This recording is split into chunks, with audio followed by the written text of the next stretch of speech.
Hello, everybody, and welcome to another episode of United Talks podcast. And today we are doing the takeaway show, basically, takeaways from the game between Manchester United and Leeds United, rather, Manchester United and Chelsea at the Stamford Bridge. And basically, Man United went to Chelsea and got 3 points with a patched up side and a masterclass from Bruno Fernandes and Ayden Heaven.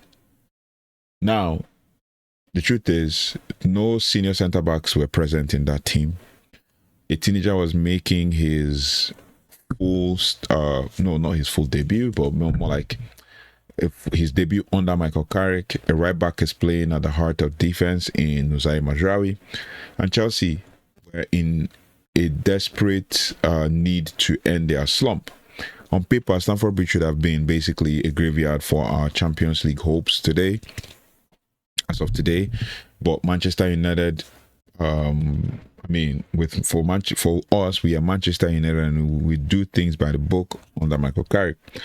But in truth, considering how we expected the game to go and how the game panned out, for most of us, we're not impressed.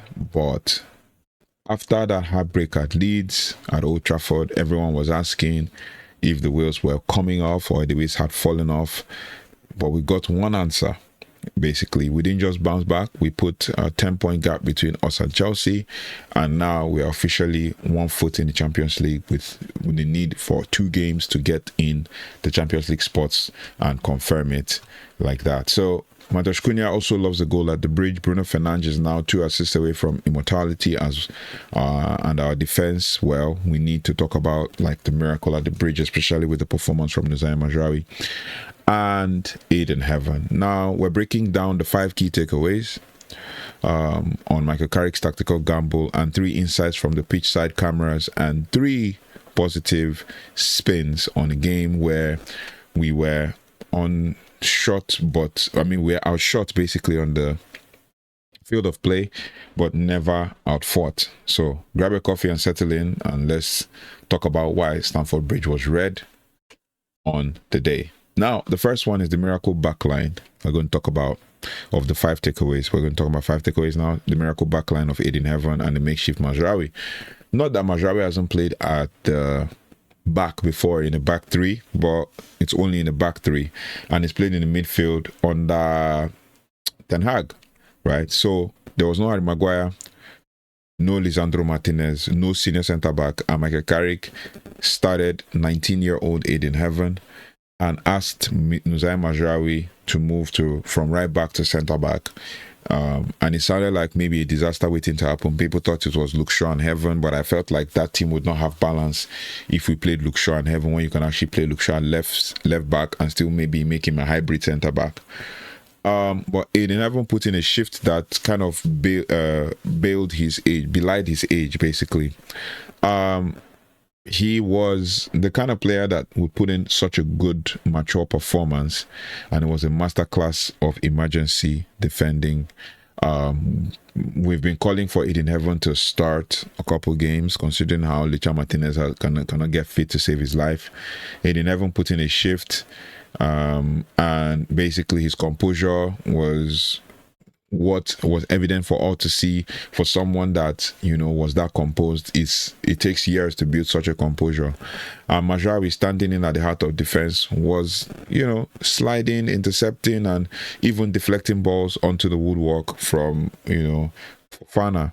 Now, to go to a place like Chelsea with a patched up backline, considering that we've been bad going to the Stamford Bridge, and to keep a clean sheet, that is a hallmark of a team that believes that in the manager's system, if we know what that system is. But it is what it is. It's one of those things that happens, and you have to just basically make of it what we will. And we've had a lot of conversations about it on different platforms, but it is what it is. We got the win, and we're heading towards making our Champions League in a couple of years.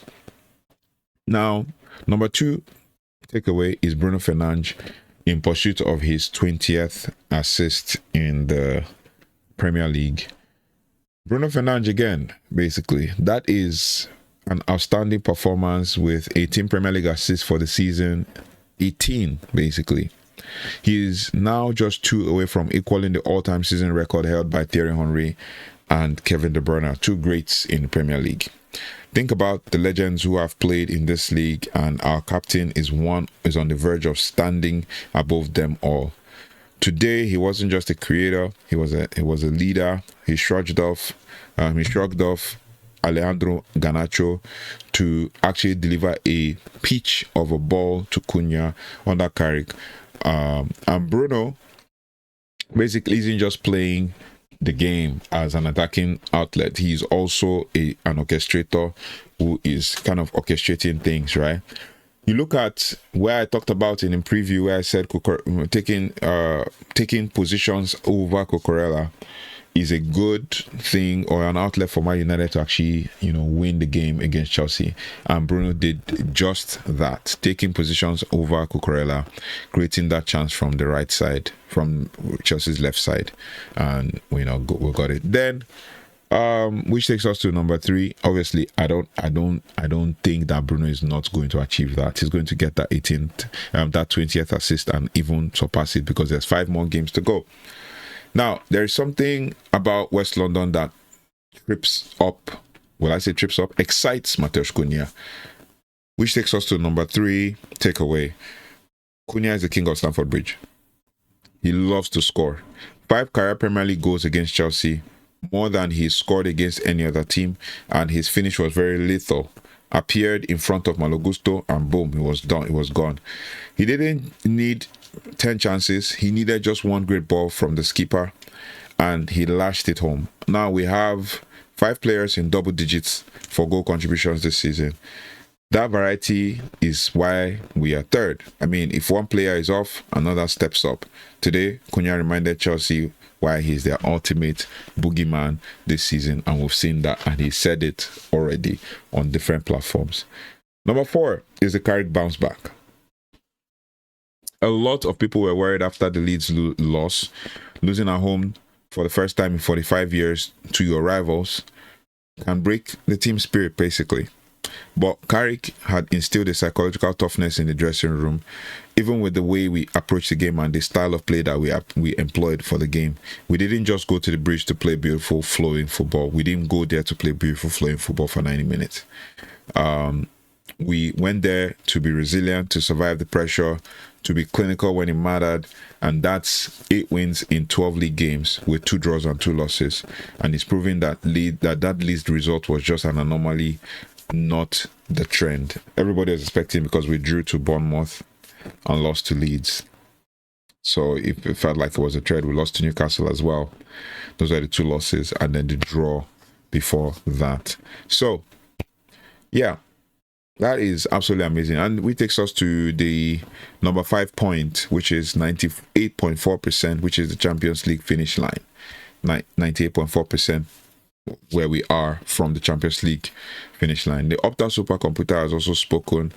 United now have a 98.4% chance of finishing in the top 5, and we are 10 points clear of Chelsea, and we need just 2 more wins, that's 6 points, to actually mathematically confirm our return to Europe's elite.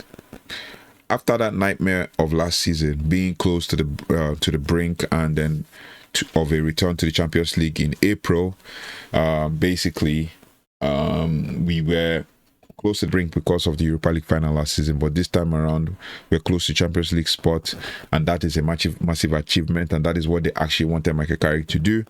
The race isn't over, but we've got the steering wheel and the map to get there. So it is what it is.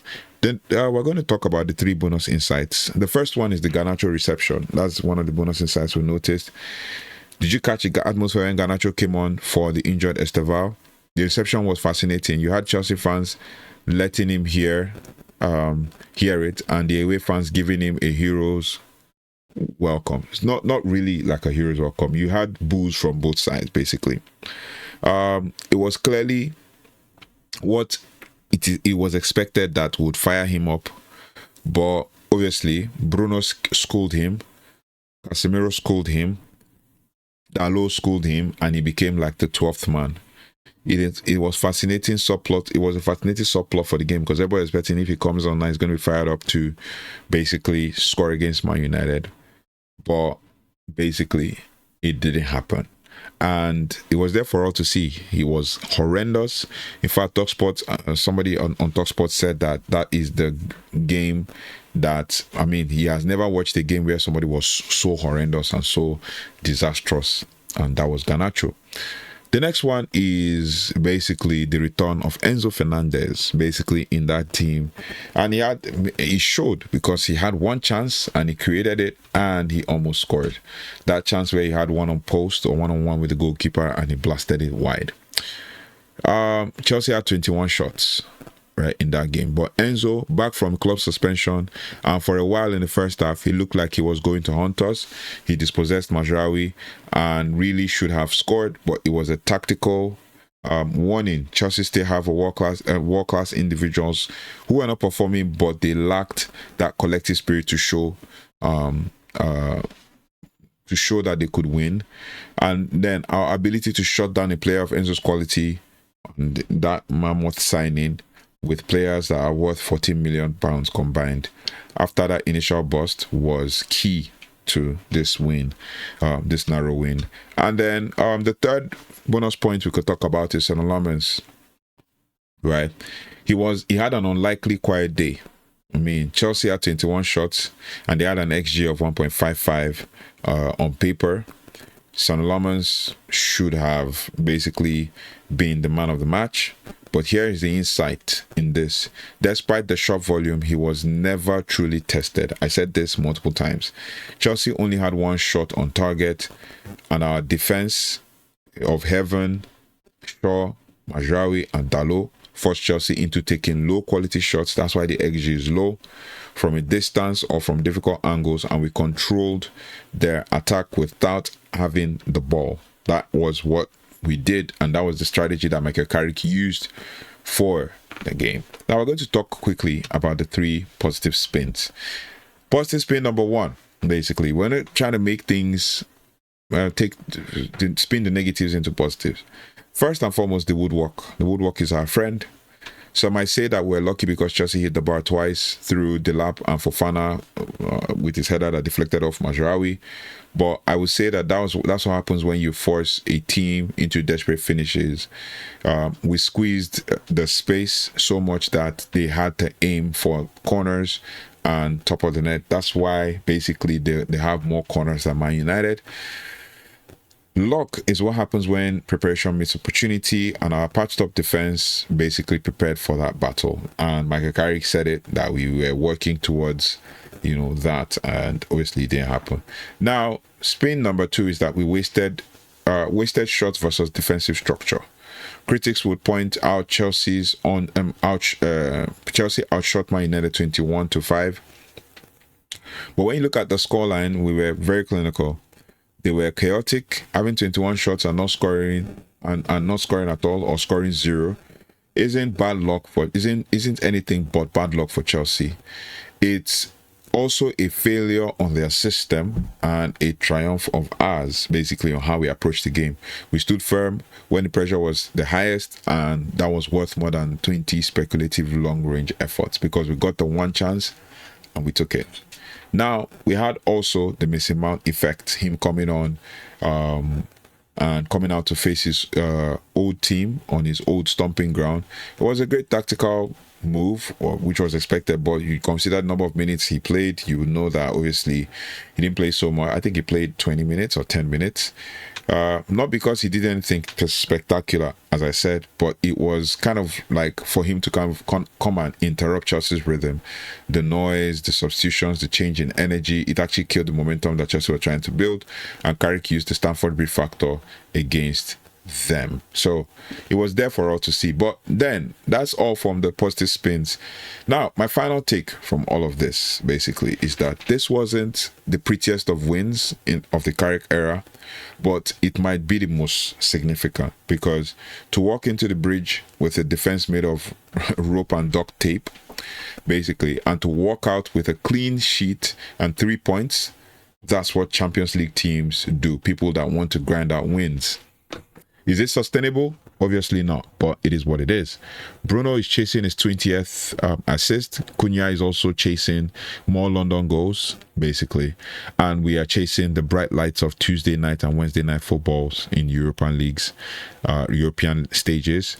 And that is why we signed them. Knowing we didn't have European football, we got Cunha and Mbumo, and here we are. Now, here's my final take in all of these whole conversations we have. And this is for you guys in the comments. We need 6 points to confirm our stake or our step or our position in the Champions League places.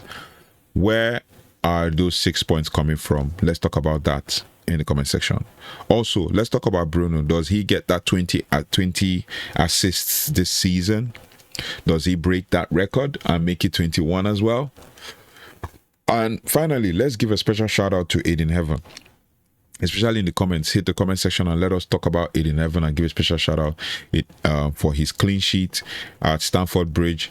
And basically, is he the future of our defense? Basically, I was thinking about the combination between Heaven and Euro. Obviously, I feel like Heaven should still stay in the squad, but obviously, the way I see it, will Michael Carrick go back to the senior boys when Maguire and Martinez come back? Drop your thoughts in the comment section and don't forget to smash the like button, hit the notification bell, share and subscribe so you don't have to miss anything as it relates to all things Manchester United. Smash that like button for that beautiful finish from Cunha. And also subscribe to United Talks for the best tactical breakdowns and everything which relates to Manchester United. I'll see you on the next one. Thank you for watching. Thank you for liking, sharing, and subscribing. Take care. Goodbye. And God bless.